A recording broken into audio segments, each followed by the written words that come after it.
The Canterville Ghost, Part 3. The next morning, when the Otis family met at breakfast, they discussed the ghost at some length. The United States minister was naturally a little annoyed to find that his present had not been accepted. "I have no wish," he said, "to do the ghost any personal injury, and I must say that, considering the length of time he has been in the house, I don't think it is at all polite to throw pillows at him." A very just remark, at which, I am sorry to say, the twins burst into shouts of laughter. "Upon the other hand," he continued, "if he really declines to use the Rising Sun lubricator, we shall have to take his chains from him. It would be quite impossible to sleep with such a noise going on outside the bedrooms." For the rest of the week, however, they were undisturbed, the only thing that excited any attention being the continual renewal of the blood stain on the library floor. This certainly was very strange, as the door was always locked at night by Mr. Otis, and the windows kept closely barred. The chameleon-like color, also, of the stain excited a good deal of comment. Some mornings it was a dull, almost Indian red.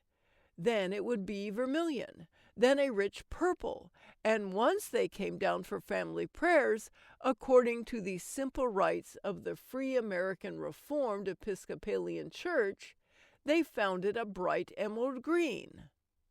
These kaleidoscope changes naturally amused the party very much, and bets on the subject were freely made every evening.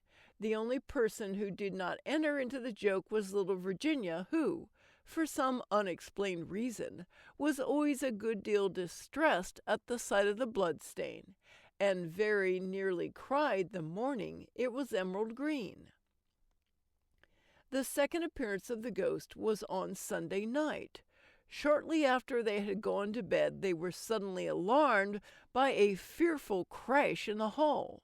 Rushing downstairs, they found that a large suit of old armor had become detached from its stand and had fallen on the stone floor, while seated in a high-backed chair was the Canterville ghost, rubbing his knees with an expression of acute agony on his face. The twins, having brought their pea-shooters with them, at once discharged 2 pellets on him, with that accuracy of aim which can only be attained by long and careful practice on a writing master, while the United States minister covered him with his revolver, and called upon him, in accordance with Californian etiquette, to hold up his hands. The ghost started up with a wild shriek of rage, and swept through them like a mist, extinguishing Washington Otis's candle as he passed, and so leaving them all in total darkness.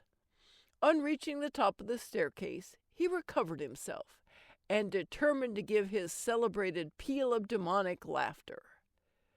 This he had on more than one occasion found extremely useful. It was said to have turned Lord Raker's wig gray in a single night, and had certainly made 3 of Lady Canterville's French governesses give warning before their month was up. He accordingly laughed his most horrible laugh, till the old vaulted roof rang and rang again, but hardly had the fearful echo died away when a door opened, and Mrs. Otis came out in a light blue dressing-gown. "I am afraid you are far from well," she said, "and I have brought you a bottle of Dr. Dobell's tincture. If it is indigestion, you will find it a most excellent remedy." The ghost glared at her in fury, and began at once to make preparations for turning himself into a large black dog, an accomplishment for which he was justly renowned, and to which the family doctor always attributed the permanent idiocy of Lord Canterville's uncle, the Honourable Thomas Horton.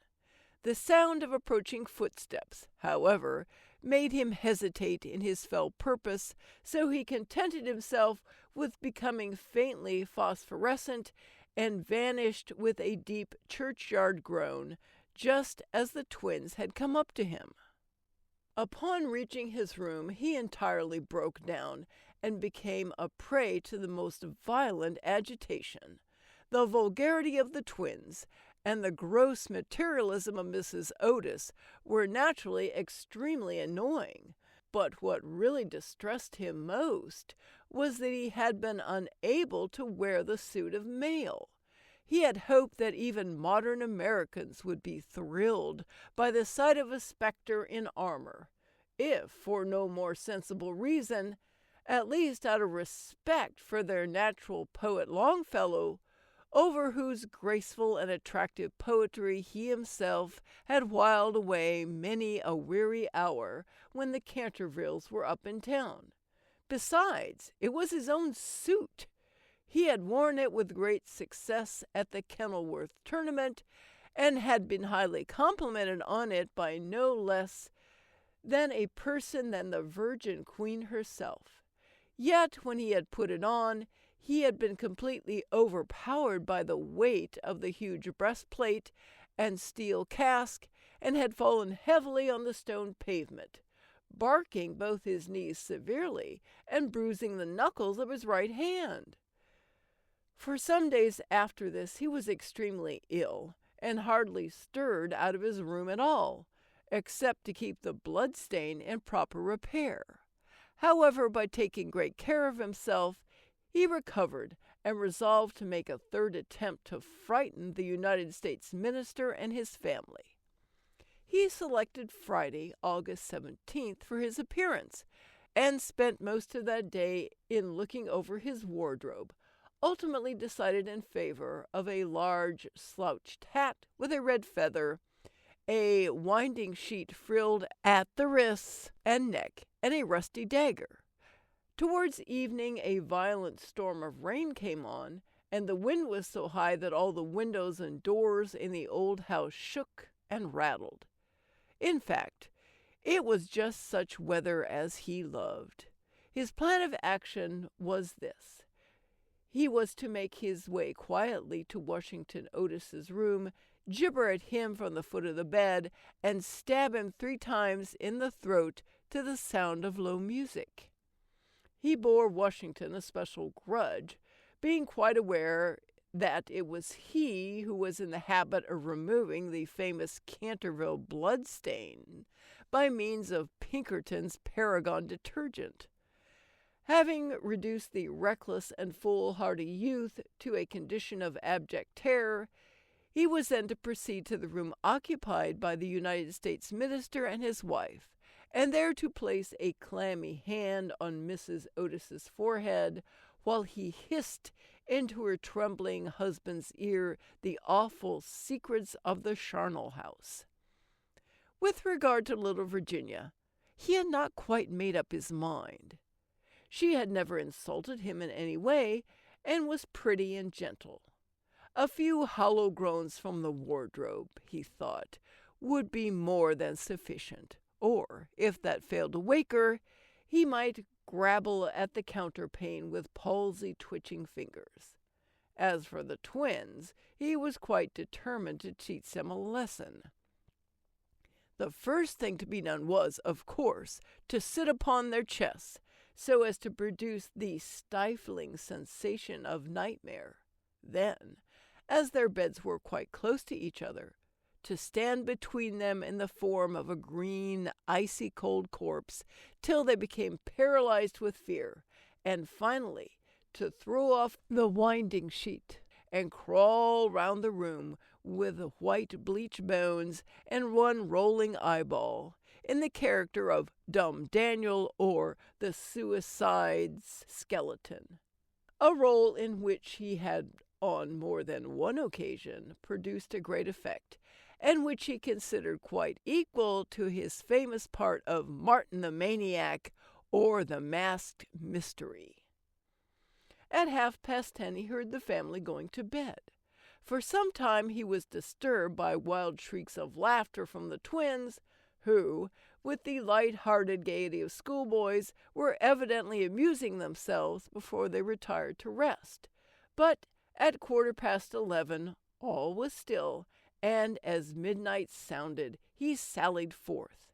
The owl beat against the window panes, the raven croaked from the old yew tree, and the wind wandered moaning round the house like a lost soul. But the Otis family slept unconscious of their doom, and high above the rain and storm he could hear the steady snoring of the minister for the United States. He stepped stealthily out of the wainscoting with an evil smile on his cruel, wrinkled mouth, and the moon hid her face in a cloud as he stole past the great oriel window where his own arms and those of his murdered wife were blazoned in azure and gold. On and on he glided like an evil shadow, the very darkness seeming to loathe him as he passed. Once he thought he heard something call and stopped. But it was only the baying of a dog from the Red Farm, and he went on, muttering strange 16th-century curses, and ever and anon brandishing the rusty dagger in the midnight air. Finally, he reached the corner of the passage that led to luckless Washington's room. For a moment he paused there, the wind blowing his long gray locks about his head and twisting into grotesque and fantastic folds the nameless horror of the dead man's shroud. Then the clock struck the quarter, and he felt the time was come. He chuckled to himself and turned the corner. But no sooner than he had done so than, with a piteous wail of terror, he fell back and hid his blanched face in his long bony hands. Right in front of him was standing a horrible spectre, motionless as a carven image and monstrous as a madman's dream. Its head was bald and burnished, its face round and fat and white, and hideous laughter seemed to have writhed its features into an eternal grin. From the eyes streamed rays of scarlet light. The mouth was a wide well of fire, and a hideous garment, like his own, swathed with its silent snows the Titan form.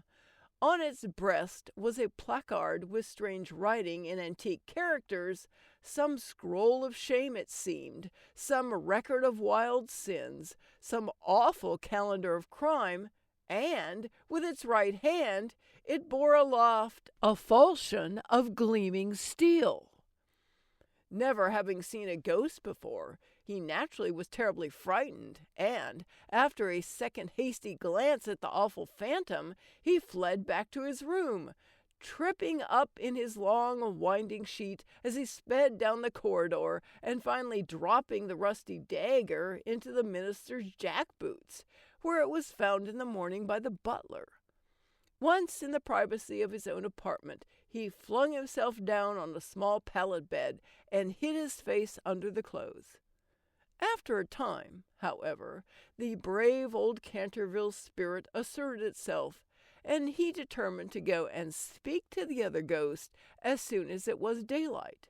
Accordingly, just as the dawn was touching the hills with silver, he returned towards the spot where he had first laid eyes on the grisly phantom, feeling that, after all, 2 ghosts were better than 1, and that, by the aid of his new friend, he might safely grapple with the twins. On reaching the spot, however, a terrible sight met his gaze. Something had evidently happened to the spectre, for the light had entirely faded from its hollow eyes, the gleaming falchion had fallen from its hand, and it was leaning up against the wall in a strained and uncomfortable attitude.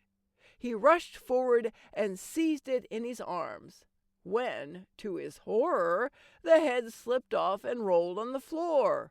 The body assumed a recumbent posture, and he found himself clasping a white dimity bed curtain with a sweeping brush, a kitchen cleaver, and a hollowed turnip lying at his feet. Unable to understand this curious transformation, he clutched the placard with feverish haste, and there, in the gray morning light, he read these fearful words: "Ye Otist Ghost, Ye only true and original spook. Beware of ye imitations. All others are counterfeit. The whole thing flashed across him. He had been tricked, foiled, and outwitted. The old Canterville look came into his eyes. He ground his toothless gums together, and raising his withered hands high above his head, swore, according to the picturesque phraseology of the antique school, that, when Chanticleer had sounded twice his merry horn, deeds of blood would be wrought, and murder walk abroad with silent feet. Hardly had he finished this awful oath when, from the red-tiled roof of a distant homestead, a cock crew. He laughed a long, low, bitter laugh and waited. Hour after hour he waited, but the cock, for some strange reason, did not crow again.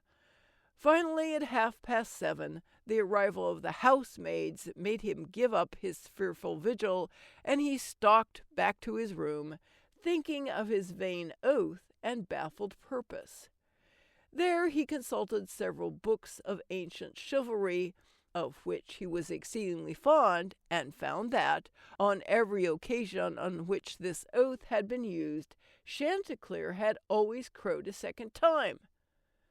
"Perdition seize the naughty fowl," he muttered.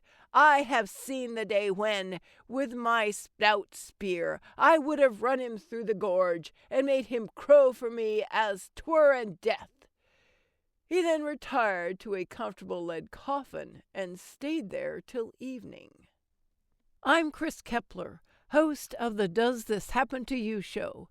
Thanks so much for listening to our special story, Part 3 of The Canterville Ghost by Oscar Wilde. If you enjoyed the story, or if you enjoy stories like this, let me know and tell your friends, and please share.